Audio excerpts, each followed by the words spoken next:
con Chris, la madre de Steiner dio un solo nombre, Joe Clark, de 16 años.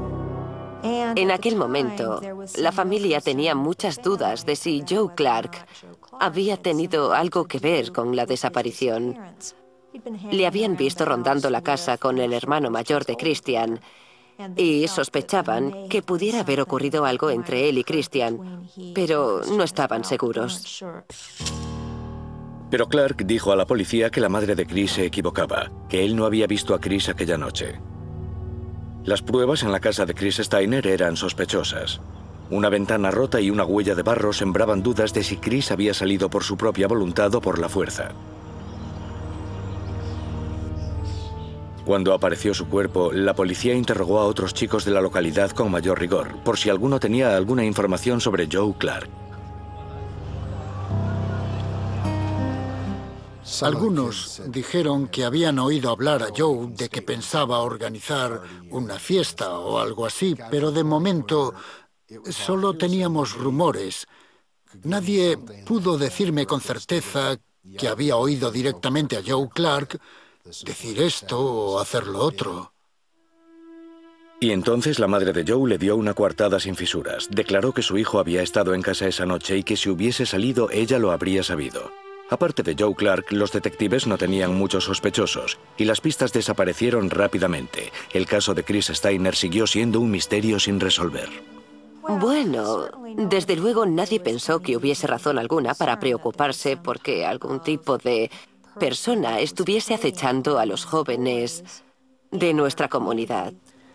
Pero eso era exactamente lo que ocurría. Y si Chris Steiner había sido el primero, sin duda habría más. Es un bautismo para ellos. El primero les da permiso, les da la sensación de que pueden hacerlo, de que pueden liberar al monstruo. Casi un año después, Thad Phillips se convertía en la siguiente víctima de Joe Clark. Cuando Thad le preguntó a Joe si había hecho aquello antes, él dijo sí. Pero habían sido 2 veces, no solo una. Thad recuerda que le dijo 2 nombres, pero no pudo recordar el otro. Recordó el de Christian Steiner, pero no recordó el otro nombre.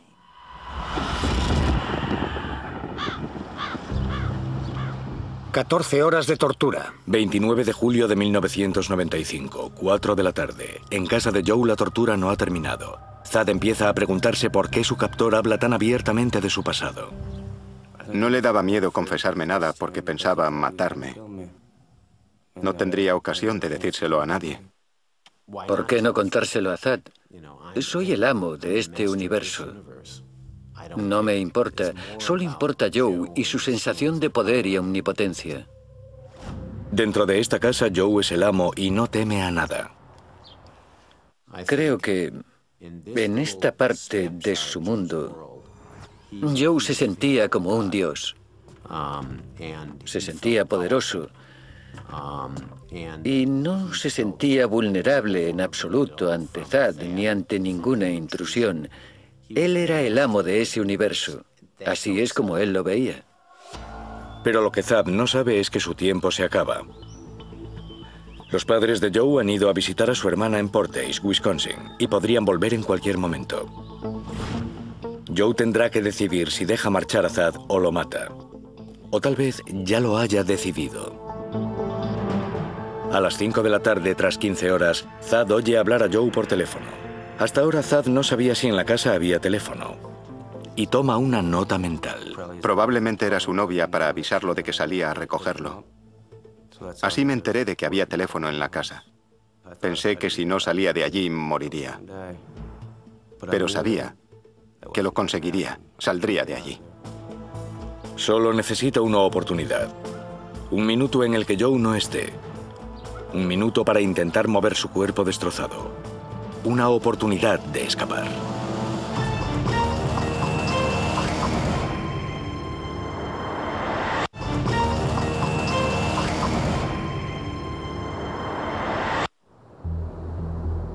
Sábado por la tarde, 29 de julio de 1995, 6 de la tarde. Tras 16 horas de tortura a manos de Joe Clark, de 17 años, Thad Phillips sufre fracturas múltiples en ambos tobillos y piernas. Está atrapado en la casa sucia e insalubre de Joe. Menos de 900 metros separan a Thad de la seguridad de su propia casa. Pero daría igual que fuesen miles de kilómetros. Sus padres lo buscan desesperadamente, pero desgraciadamente para Thad lo buscan en los lugares equivocados. Nunca se me ocurrió ir casa por casa, porque no conocíamos bien a ninguno de los vecinos. Si lo hubiese hecho, lo habría encontrado antes de que le hiciesen tanto daño. La idea de que su hijo estaba en manos de un psicópata nunca se les pasó por la cabeza. Porque Baraboo no es ese tipo de lugar. Aquí nació el circo de los hermanos Ringling, Barnum y Bailey. Pasaban aquí el verano. Es una comunidad tradicional, la típica que esperas en el Medio Oeste. Pero ese no es el Baraboo que Thad Phillips está viviendo ahora mismo. En la carretera U del condado está viviendo su propia casa de los horrores. Yo sabía que había gente así en el mundo, pero no que vivían a pocos metros de mí.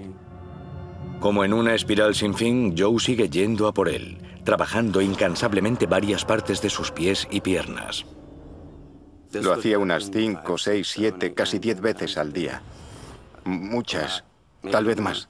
Disfrutaba rompiendo huesos. Disfrutaba con el sonido de los huesos al romperse.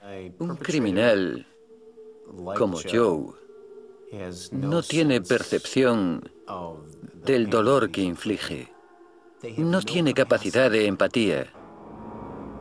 Puede hacerte la cosa más terrible. Sonreírte, marcharse e ir a la heladería a comprarse un cucurucho grande. Y entonces, de repente, Joe para. Está a punto de dar un giro nuevo, más confuso, a su juego.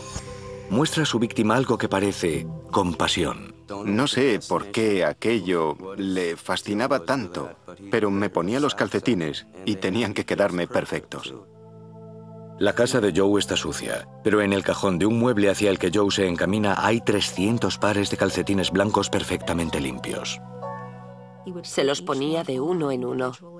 Los enderezaba, los colocaba y se aseguraba de que las rayas quedasen perfectamente rectas y de que el talón estuviese colocado correctamente. Se lo tomaba en serio, lo recuerdo.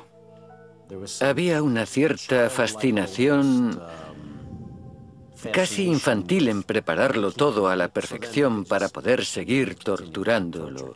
Quería, y perdónenme la expresión, atraer la atención de su público lo más posible. La diversión estaba en hacerlo disfuncional otra vez. Me dijo que sería una ayuda para mis pies, que sujetaría mis tobillos. Sábado 29 de julio de 1995. Tras 18 horas, Thad ya sabe cuándo Joe se prepara para otra ronda de tortura. Era como si se volviese malvado. Tenía una mirada malvada. Lo notaba en la expresión de su cara, de sus ojos. Ahí viene otra vez. Allá vamos.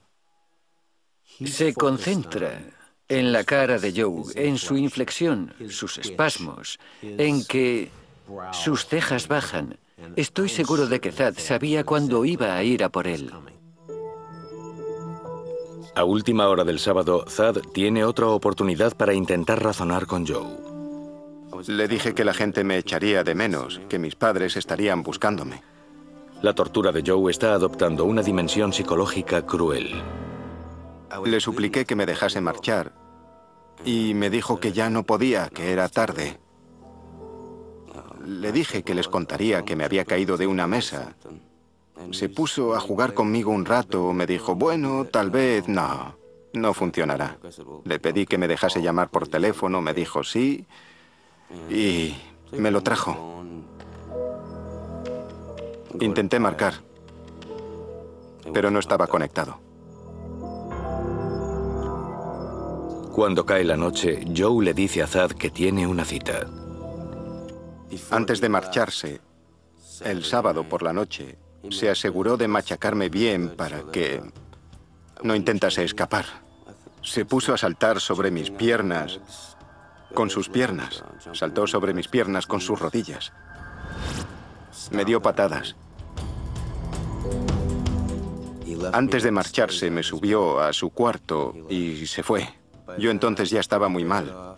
Perdía y recuperaba el conocimiento constantemente. Thad espera a oír cómo se cierra la puerta y después la cerradura. Joe se ha ido, con suerte, para toda la noche. No dudé ni un momento en intentarlo. Quería escaparme aquella noche. Entonces lentamente se baja de la cama. Es un proceso doloroso.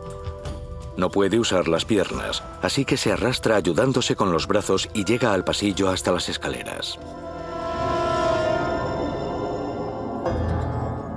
Está completamente incapacitado de cintura para abajo. Pero este adolescente de 13 años se ha propuesto llegar a la cocina, donde está su única posibilidad de sobrevivir. El único teléfono de la casa que funciona. Intenté arrastrarme por las escaleras, pero no podía. Thad es un chico bastante maduro. Y si no conseguía ayuda, sabía lo que le pasaría. No quería morir. Estaba dispuesto a hacer lo que fuese. Me senté sobre el trasero y me tiré por las escaleras. Era lo único que podía hacer. Sabía que me desmayaría en cuanto llegase abajo. Me preocupaba no despertar antes de que él volviese. Se enfadaría mucho y probablemente me haría mucho daño. Thad pierde el conocimiento, pero solo durante un minuto. Una vez más, usa sus brazos para arrastrarse hasta la cocina. Me arrastraba un par de metros, me desmayaba. Despertaba, me arrastraba otro metro, me desmayaba. No sé cuánto estuve así. 19 horas de tortura. Sabe que Joe podría volver a casa en cualquier momento, así que presiona a su cuerpo y se desliza por el suelo sobre su estómago. Entonces, y para su horror, llega su peor pesadilla. En un momento dado, cuando casi había llegado a la cocina, donde estaba el teléfono, él y su novia volvieron a casa. Arrastra su destrozado cuerpo detrás de uno de los sillones y se esconde. Estaba en la habitación de al lado. Él no sabía que yo estaba abajo. Lo oía en la cocina, besándose, abrazándose, despidiéndose, y ella se fue. Tiene la tentación de gritar, pero no lo hace. Quise gritar, pero no lo hice porque tal vez ella le ayudaría. No lo sé. Se queda allí en silencio, esperando lo inevitable. Solo tarda 10 segundos. Entró en el salón y me vio allí, tirado. Le sorprendió mucho verme allí. Se enfadó. Recuerdo que se enfadó. No recuerdo exactamente qué dijo. Con la misma mirada perversa que Thad ya había visto antes, Joe arrastra el lánguido cuerpo de Thad escaleras arriba, hasta el dormitorio. Entonces empezó a retorcerme los tobillos y a saltarme sobre las piernas y más cosas. Tenía los pies hacia atrás, de lado y hacia atrás. Se me hincharon muchísimo. Paga el precio por intentar escapar. Lo que él no sabe es que todas esas fracturas le están provocando una hemorragia interna. Es vital que acuda a un hospital lo antes posible. Y dado que los padres de Joe podrían llegar en cualquier momento, las posibilidades de supervivencia se están reduciendo. Esa mañana, sus padres asumen la realidad de la situación y denuncian su desaparición. Yo estaba mirando por la ventana, esperando a que sonase el teléfono. No creía lo que estaba pasando, lo que nos sucedía. No sabía qué pensar. Solo quería encontrarlo. Era un infierno. Calle abajo, Thad sufre el castigo por haber intentado escapar la noche anterior.